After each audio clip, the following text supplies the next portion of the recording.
भूपेश बघेल ने की समीक्षा बैठक। गोधन न्याय योजना को लेकर समीक्षा बैठक। कहा कलेक्टरों की भूमिका अत्यंत महत्वपूर्ण। कोरोना काल में छात्रों का सहारा बने स्मार्टफोन। ऑनलाइन पढ़ाई के लिए हम कर रही है सरकार। छात्रों के लिए शुरू की ऑनलाइन क्लासेस की योजना। महानदी तट किया जाएगा विकसित। शिवनारायण महानदी की किया गया निरीक्षण। टूरिज्म विभाग ने कराया 9 स्थानों का सर्वे।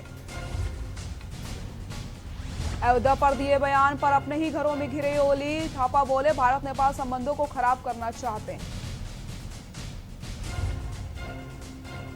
24 घंटे में रिकॉर्ड 27,000 से ज्यादा कोरोना के केस। 519 मरीजों ने तोड़ा दम। 5 लाख से अधिक हो चुके हैं रिकवर। दिन पे दिन बढ़ से बदतर हो रहा है कोरोना वायरस का संकट। WHO ने दी चेतावनी। दुनिया भर में कोरोना के 1.3 करोड़ हुए केस। आप देख रहे हैं के न्यूज़, खबरों का सारथी। और बड़ी खबर आपको बता देते हैं इस वक्त की रायपुर से। इस वक्त की बड़ी खबर रायपुर से इस वक्त की बड़ी खबर। छत्तीसगढ़ कैबिनेट की बैठक शुरू। सीएम भूपेश बघेल की अध्यक्षता में बैठक।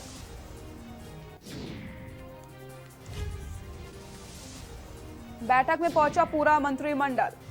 और इसी खबर पर ज्यादा जानकारी के लिए हमारे स्टेट हेड सर्वेश सिंह हमारे साथ जुड़ चुके हैं। सर्वेश, बैठक शुरू हो गई है। इस बैठक में क्या कुछ सामने निकल कर आ सकता है?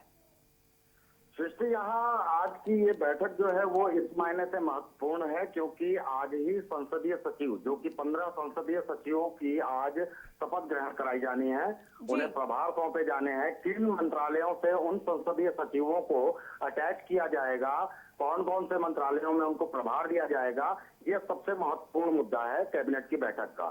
साथ ही क्योंकि इनके जस्ट बाहर निगम और मंडलों में भी अब नियुक्तियां होनी है, जो कि काफी समय से 1.5 साल का वक्फा बीत चुका है, लंबित पड़ी हुई थी, उनको लेकर भी कैबिनेट में कहीं ना कहीं चर्चा होगी। जी सर्वेश, और क्या कुछ अहम मुद्दे हैं जिन पर आज मुहर लग सकती है इस बैठक पे? सृष्टि, यहाँ मैं इसके पहले एक जानकारी देना चाहूंगा क्योंकि ये जब सत्ता पक्ष में नहीं थे, विपक्ष में थी कांग्रेस यहाँ छत्तीसगढ़ में, उस वक्त संसदीय सचिवों के पद को लेकर इन्होंने हाई कोर्ट तक की दौड़ लगा दी थी क्योंकि ये विपक्ष में थे।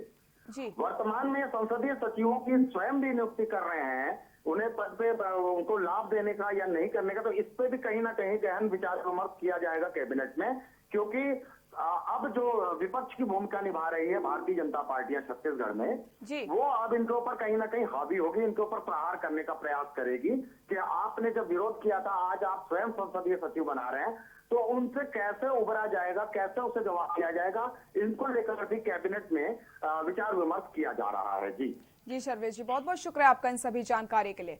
तो बैठक में पहुंचा है पूरा मंत्रिमंडल। आपको बता दें कई अहम फैसलों पर मुहर लग सकती है, कई बड़े फैसलों को हरी झंडी मिल सकती है। छत्तीसगढ़ कैबिनेट की बैठक शुरू हो गई है। रायपुर से बड़ी खबर आपको बता रहे हैं। सीएम भूपेश बघेल की अध्यक्षता में हो रही बैठक। छत्तीसगढ़ के मुख्यमंत्री भूपेश बघेल ने कहा है कि गोधन न्याय योजना के क्रियान्वयन में कलेक्टरों की भूमिका अत्यंत महत्वपूर्ण होगी। मुख्यमंत्री ने अपने निवास कार्यालय में आयोजित बैठक में गोधन न्याय योजना के क्रियान्वयन के लिए की जा रही तैयारियों की समीक्षा करी है। मुख्यमंत्री भूपेश बघेल ने बैठक में कहा कि जिन गौठानों में अब तक गौठान समितियां नहीं बनी है, वहां गौठान समितियों का गठन तत्काल किया जाए। गौठान समितियों का गठन प्रभारी मंत्रियों के अनुमोदन से किया जाए। उन्होंने कहा है कि योजना में गांव के चरवाहों और अनिवार्य रूप से भागीदार बनाया जाए। उन्होंने वर्मी कंपोस्ट की बिक्री से भी होने वाले लाभांश का एक हिस्सा मिले। मुख्यमंत्री ने गौठानों में गौसेवकों को जोड़ने तथा पशु चिकित्सकों की भ्रमण सुनिश्चित करने के निर्देश जारी किए। उन्होंने कहा है कि स्वयं सहायता समूह को भी वर्मी कंपोस्ट निर्माण के लिए इंदिरा गांधी कृषि विश्वविद्यालय कृषि विज्ञान केंद्रों के माध्यम से प्रशिक्षण दिया जाए। इस काम में एनजीओ को भी जोड़ा जा सकता है।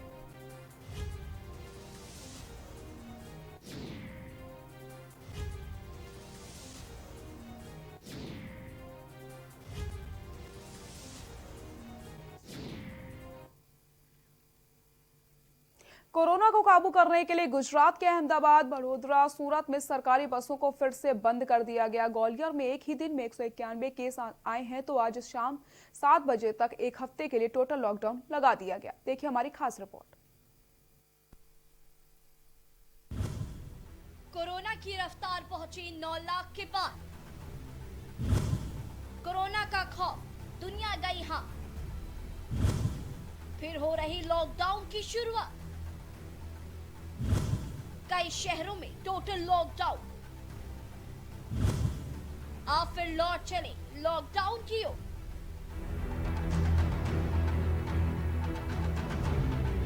देश भर में कोरोना के मामले 9 लाख तक पहुंच चुके हैं और अब एक बार फिर से लॉकडाउन का दौर लौटता दिख रहा है। देश के कई शहरों में आज से एक बार फिर लॉकडाउन लागू हो रहा है।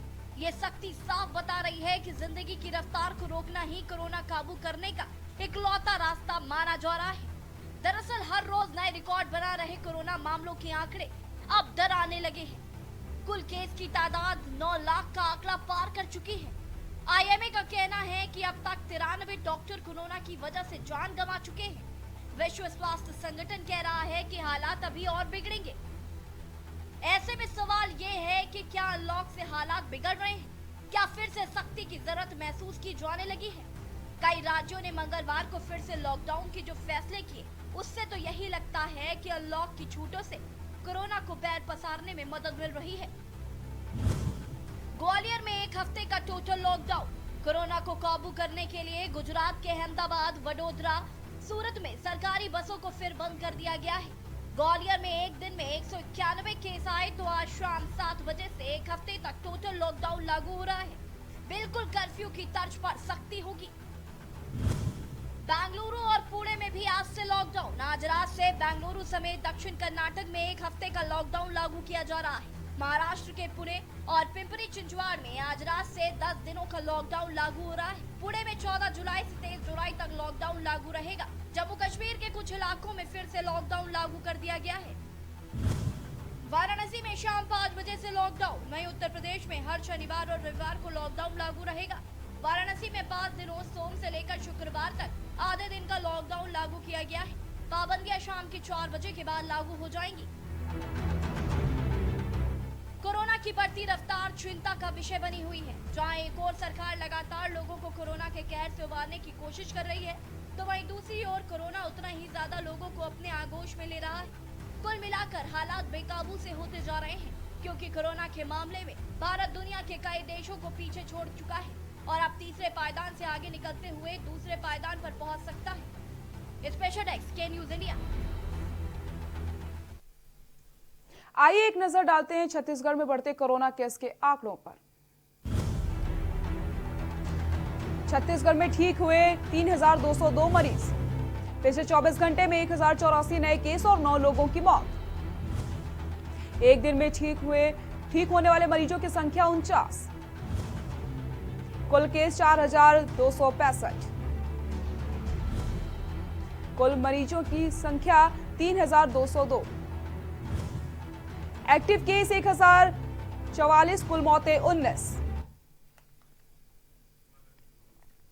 छत्तीसगढ़ में बीहड़ पिछले क्षेत्र में पदस्थ शासकीय कर्मचारियों के कार्य में लापरवाही की खबरें तो आम बात हो गई है, लेकिन आपने ये जरूर सुना होगा। लेकिन हम आपको सरगुजा जिले के 55 वर्षीय एक ऐसी महिला स्वास्थ्य कार्यकर्ता मद्दली की तिरकी को दिखाने जा रहे हैं, जो अनवरत 15 सालों से उबड़ खाबड़ पहाड़ी रास्तों में 6 किलोमीटर पैदल चलकर तमाम मुश्किलें और जंगली जानवरों के बीच ग्रामीणों को सजीवनी पहुंचाने का काम कर रहे हैं, जो सरगुजा जिले के नहीं बल्कि पूरे छत्तीसगढ़ के लिए मिसाल बन गई। देखिए हमारी खास रिपोर्ट। महिला स्वास्थ्य कार्यकर्ता के जज्बे को सलाम। ग्रामीणों को संजीवनी पहुंचाने में मदद। ऊबड़ खाबड़ पहाड़ी रास्तों से जाकर करती है मदद। छत्तीसगढ़ के लिए मिसाल बनी एएनएम मगदली तिर्की।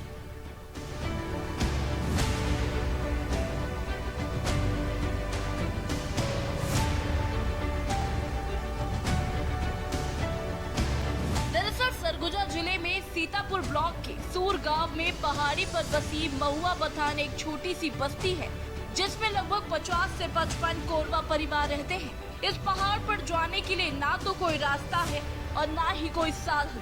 पहाड़ी पर बसे ग्रामीणों का कहना है कि महुआ बथान पहुंचने के लिए 6 किलोमीटर की घनघोर जंगल और कठिन पहाड़ी चढ़कर पहुंचना पड़ता है। जिसमें जंगली जानवरों का हमेशा खतरा बना रहता है, लेकिन लोगों को स्वास्थ्य सुविधा देने का जज्बा ही कहेंगे, जिससे एएनएम मगदली तिर्की इन सभी खतरों के बीच सप्ताह में 2 दिन 6 किलोमीटर की लंबी चौड़ाई चढ़कर स्वास्थ्य सुविधा पहुंचा रही है। इनके जज्बे को देखकर वहां के ग्रामीण भी काफी खुश नजर आ रहे हैं। मैडम आता है सिर के लिए, यहाँ दुख सुख के लिए आते हैं मैडम। सब बच्चों के लिए दलिया देता है, रोटी देता है, दवाई सब देता है, गोली जल देता है। वहीं सप्ताह में 2 दिन हर मंगलवार और गुरुवार को सुबह 8 बजे अपने सहयोगी साथी आरएचओ सुनील दास के साथ रवाना होकर दुर्गम पहाड़ियों के रास्ते चढ़कर महुआ बथान पहुंचती है। पहुंचने के साथ वहां के ग्रामीणों का रूटीन चेकअप कर जरूरी मेडिकल सुविधा मुहैया कराती है। साथ ही साथ मौसमी बीमारी, बुखार, उल्टी, दस्त जैसी बीमारियों से बचने जागरूक करती है। एएनएम कहती है कि विगत 15 सालों से हर मौसम में अनवरत महुआ बथान पहुंचकर यहां लोगों को स्वास्थ्य सेवाएं दे रही हूं। यहाँ पे मैं सप्ताह में 2 बार सब चढ़ती हूँ और यहाँ पे स्वास्थ्य सेवाएं देती हूँ और स्वास्थ्य शिविर लगाते हैं, स्वास्थ्य सेवाएं और जितना भी बीमारी सब होते हैं उनको सबको मैं यहाँ पर देख रेख करती हूँ। दुर्गम तो है सर, डर लगता है, क्या करें, पहाड़ अब आगे पीछे दायां बायां तो कितना बड़ा बड़ा पहाड़ पत्थर है, फिर भी पहुँच विहीन है, कोरवा लोग हैं, इसलिए आना पड़ता है सर। दो बार आते हैं सप्ताह में, कभी तो जरूरत पड़ा तो जब कभी भी आ जाते हैं। यहाँ तबीयत सब खराब रहता है। वहीं जिले के कलेक्टर ने महिला स्वास्थ्य कार्यकर्ता एएनएम मगदली तिर्की के कार्यों की तारीफ करते नहीं थक रहे। उनका कहना है कि सीतापुर ब्लॉक में कई ऐसे पहुंच विहीन क्षेत्र हैं जहां के पदस्थ स्वास्थ्य कार्यकर्ताओं के लिए एएनएम मगदली तिर्की प्रेरणा स्रोत है। हमारे स्वास्थ्य विभाग के लिए बहुत ही गौरव की बात है कि जो हमारे जिले का एक अत्यंत ही दुर्गम और दूरस्थ क्षेत्र में बसा हुआ गांव है, वहां पर मगदली तिर्की नाम की एक स्वास्थ्य कार्यकर्ता है जो बहुत कठिन परिस्थितियों में वहाँ जाती है, नियमित रूप से अपनी सेवाएं देती है। न केवल वर्तमान समय में दे रही है बल्कि जिस समय लॉकडाउन था उसमें भी दे रही है। ऐसे लोग बल्कि हमारे लिए, पूरे स्वास्थ्य विभाग के लिए, प्रशासन के लिए गौरव की बात है। मौसमी बीमारियों के इलाज के लिए प्रशासन की ओर से गांव-गांव में रूटीन चेकअप का अभियान चलाया जा रहा है। सरकार के इस अभियान को सफल बनाने के लिए जिस तरह से एएनएम मगदली तिर्की ऊबड़ खाबड़ पहाड़ी रास्तों पर पैदल सफर तय करती हैं, वो तमाम मुश्किलें उठाकर भी ग्रामीणों को संजीवनी पहुंचाने का काम कर रही हैं। इनसे उन तमाम स्वास्थ्य कार्यकर्ताओं को प्रेरणा लेने की जरूरत है जो अपने कर्तव्य से भागते हैं। बहरहाल 55 वर्षीय एएनएम मगदली तिर्की के जज्बे को सलाम, जो ईमानदारी अपने कर्तव्य का पालन कर रही हैं। डेस्क रिपोर्ट के न्यूज़ इंडिया। सिमगा ब्लॉक के अंतर्गत आने वाले ग्राम कोलिया में वृक्षारोपण कार्यक्रम का आयोजन किया गया। इस कार्यक्रम का आयोजन माध्यमिक विद्यालय परिसर में किया गया, जिसमें मुख्य अतिथि प्रदेश प्रतिनिधि सतीश अग्रवाल समेत कई लोग उपस्थित रहे। जहां सतीश अग्रवाल ने अपने उद्बोधन में कहा कि पौधा लगाकर उसे वृक्ष बनते संरक्षण करना भी आवश्यक है। बढ़ते उद्योग के कारण हरियाली विलुप्त होती चली जा रही है। पेड़ पौधों की देखरेख करना शुरू कर देना चाहिए। इसी कार्यक्रम में कांग्रेस के जनप्रतिनिधियों एवं भारी संख्या में ग्रामीण जन उपस्थित रहे। हाँ, कोलिया में दामा पेड़ा गए थे।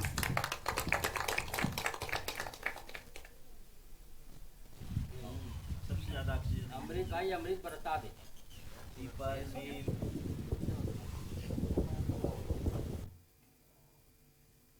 कोरिया विधायक विनय जायसवाल तथा एसडीएम महापौर नगरपालिका निगम चिरमिरी, आयुक्त चिरमिरी, थाना प्रभारी तथा व्यापारियों के बाजार को लेकर बैठक का आयोजन किया गया। बैठक में तय हुआ है कि कोविड-19 को देखते हुए सोशल डिस्टेंस का पालन तथा हॉट बाजार दूर दूर रखा जाएगा और जो मूलभूत सुविधाएं रहेंगी उसे पूरा किया जाएगा। विधायक विनय जायसवाल ने बताया है कि लॉकडाउन के बीच बढ़ते अपराधों को देखते हुए सख्त से सख्त कड़ी कार्रवाई करी जाएगी।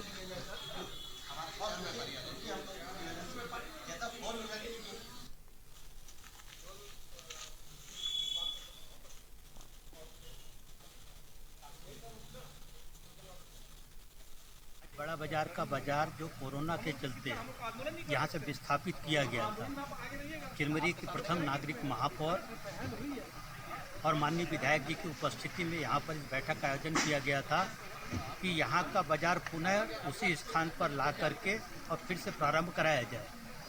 क्योंकि जिस स्थान पर अभी बाजार भर रहा है वहाँ पर बहुत सारी दिक्कतें व्यापारियों को, बाजार लगाने वाले दुकानदारों को और नागरिकों को, तीनों लोगों को वहाँ पर काफ़ी असुविधा हो रही है। देखिए, आज व्यापारियों के साथ पुलिस प्रशासन और जो एसडीएम तहसीलदार जो राजस्व के अधिकारी थे उनके साथ एक बैठक थी। मुख्यतः दो विषय थे बैठक के, जिसमें पहला विषय तो ये जो कि मंगलवार का जो बाजार है, जो चिरमिरी का सबसे बड़ा बाजार है, उसको यथावत लगाया जाए। तो ये कंसेंसस निकला है कि कुछ कोविड के जो गाइडलाइंस है और जो प्रिकॉशन है उसको लेते हुए अब जो बाजार है पूर्वज जो यथा स्थान जो लगते थे उसको कोशिश करेंगे कि वहाँ लगाएं। कोरोना काल में ऑनलाइन पढ़ाई गरीब विद्यार्थियों के बीच स्मार्टफोन शिक्षा का उजियारा बनकर उभरा है। बता दें कि भूपेश सरकार द्वारा कोरोना काल में पढ़ाई प्रभावित होने के कारण ऑनलाइन पढ़ाई के कॉन्सेप्ट पर प्रदेश सरकार काम कर रही है। इसी पहल में कक्षा 1 से लेकर इंटर तक के विद्यार्थी शामिल है। इसे ध्यान में रखते हुए ये ऑनलाइन क्लासेस की योजना शुरू कराई गई। ऑनलाइन क्लासेस में गुणवत्तापूर्वक शिक्षा उपलब्ध करवाई जा रही है। सरकार ने डंप मोबाइल में इंटरनेट की सुविधा भी दी है।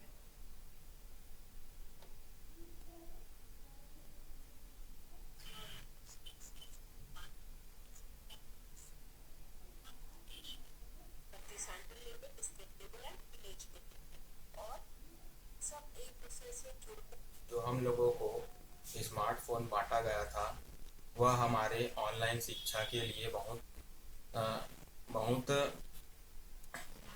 लाभदायक साबित हो रहा है। इससे हमें बहुत सी सुविधाएं एवं ये हमारे लिए बहुत उपयोगी साबित हो रहा है। मंत्री डॉक्टर रमन सिंह के द्वारा दिया गया मोबाइल हमारे लिए बहुत लाभदायक हो रहा है, क्योंकि कोरोना काल के समय में हमें यह मोबाइल के थ्रू हम पढ़ाई कर सकते हैं। अगर यह मोबाइल नहीं होता तो हमारा पढ़ाई करना मुश्किल हो जाता। हमारे जिला में पढ़ई तुहर द्वार के तहत जो है शासन की योजना अनुसार हमारे जिला में ये चालू किया गया है, जिसके तहत 1296 स्कूल हैं। जो 1296 स्कूल है यहाँ पर के समस्त शिक्षकों को पंजीयन किया गया है और पंजीयन करने के पश्चात बच्चों को भी जो है पंजीयन करने के बाद मोबाइल के माध्यम से ऑनलाइन पढ़ाई की सुविधा उपलब्ध कराई जा रही है। रुकते हैं एक छोटे से ब्रेक के लिए, जल्द हाजिर होते हैं। आप देख रहे हैं के न्यूज, खबरों का सारथी। You know it's only a drill, and yet you train like it is the real thing. Because one day, at a second's notice, it will be. One day, you'll come together as an invincible team. And every second you save will be a life saved. The Indian Air Force is looking for an exceptional team. A team that is truly a cut above. Join the Indian Air Force to be a cut above. खुदी को आजमाया है तो ये अंदाज आया है, खुदी को आजमाया है तो ये अंदाज आया है। तुम में भी मैं हूं, शुद्ध प्लस पान मसाला।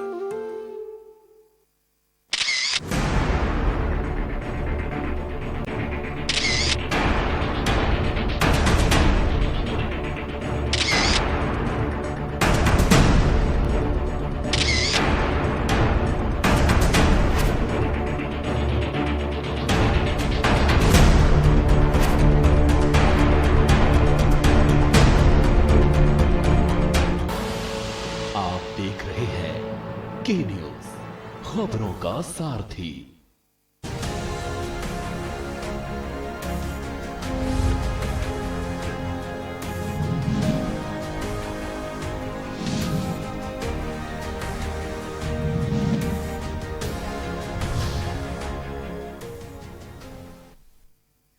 ब्रेक के बाद एक बार फिर से आप सभी का स्वागत है। बात करते हैं जांजगीर चांपा की, जहां पुलिस को बड़ी सफलता मिली है। पुलिस नाबालिग का अपहरण कर दुष्कर्म करने वाले को सलाखों के पीछे पहुंचा दिया है। बता दें, बिर्रा थाना क्षेत्र के रहने वाली पीड़िता ने 5 मई को बिर्रा थाने पहुंचकर शिकायत की थी।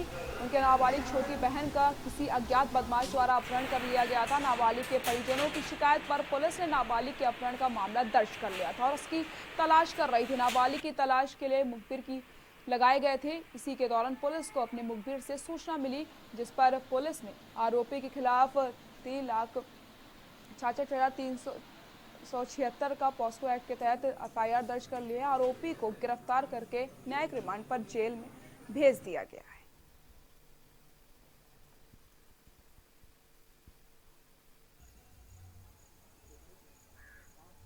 क्षेत्र का ये मामला है जिसमें प्रार्थी के द्वारा थाने में आकर ये रिपोर्ट दर्ज कराई गई थी 6 मई को कि उसकी नाबालिग बहन का किसी अज्ञात व्यक्ति के द्वारा अपहरण कर लिया गया है, जिसमें आईपीसी की धारा 363 के तहत अपराध पंजीबद्ध किया गया था और आरोपी की तलाश की जा रही थी, जिसमें मुखबिर के द्वारा पुलिस को ये सूचना प्राप्त हुई कि अपहृत जो बालिका है वो फरसवानी में अमृत लाल महिलांगे के मकान में है, जिसमें पुलिस के द्वारा दबिश दी गई और वहां जाके अमृत लाल महिलांगे के घर पर पहुंचे, जिसके साथ अपहृत बालिका भी वहां पाई गई। दंतेवाड़ा जिले के जनसंख्या स्थिरीकरण पखवाड़ा के तहत जिले में जन जागरूकता हेतु आचार प्रसार रथ को जिला अस्पताल में हरी झंडी दिखाकर रवाना कर दिया गया। अभियान 11 जुलाई से 24 जुलाई तक चलाया जाएगा। इस दौरान मुख्य चिकित्सा एवं स्वास्थ्य अधिकारी डॉक्टर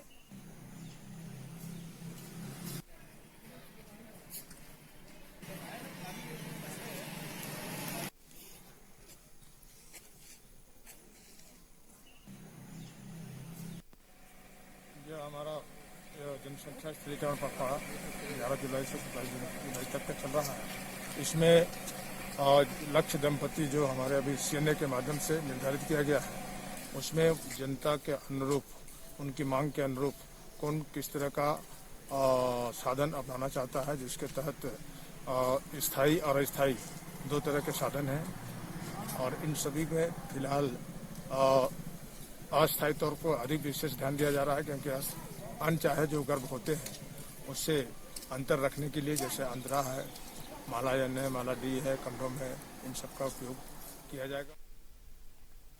जांजगीर चांपा जिले के वार्ड नंबर 17 में ब्रह्म कमल का फूल खिला है, जिसे देखने के लिए रात भर पड़ोसियों का तांता लगा रहा। वार्ड नंबर 17 के रहने वाले शशिकांत राठौर का परिवार 3 साल पहले घूमने के लिए माउंट आबू गया था और वहीं कुछ महात्माओं ने उन्हें ये पौधा दिया था, जिसे राठौर परिवार ने अपने घर में गमले में लगा लिया था। ब्रह्म कमल को लेकर राठौर परिवार का कहना है कि ब्रह्म कमल का फूल 12 वर्ष में एक बार खिलता है, लेकिन बड़े भाग्यशाली हैं कि उनके यहाँ पिछले 3 साल में ये फूल 2 बार खिल चुका है। 31 अगस्त को ब्रह्म कमल का फूल खिला था और इस बार 13 जुलाई की रात को ब्रह्म कमल का फूल खिला है।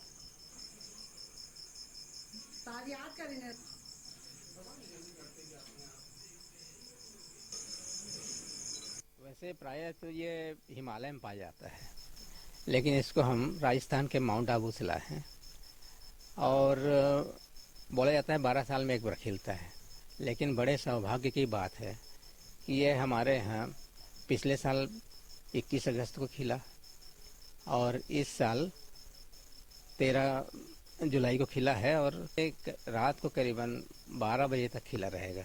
12 बजे उसके बाद सुबह होते होते ये बंद होते जाता है। शिवरी नारायण में आया सलमान खान। जी हाँ, हम बात कर रहे हैं सलमान और भीम की, जो पहले भी आपराधिक काम को अंजाम दे चुके हैं, जहां इन लोगों पर प्रार्थी भोला राम बंसरे गुरपा निवासी एक लिखित आवेदन पेश करके रिपोर्ट दर्ज करवाई गई है। अपने साथी जागेश्वर बंजारे, यशवंत बंजारे के साथ अपनी बाइक में बैठकर शिवरी नारायण सामान खरीदने आया। वापस जाते समय केरा चौक शिवरी नारायण में खड़े थे, तब उसी समय शिवरी नारायण का सलमान खान एवं भीम सारथी वहां पर आए और सलमान खान ने जागेश्वर की जमकर पिटाई कर दी और उसके जेब में रखे 500 रुपए को लूट लिया। उसे धक्का देकर उसकी बाइक को लेकर दोनों फरार हो गए। वहीं पुलिस ने मामला दर्ज कर लिया और आगे की कार्रवाई कर रही है।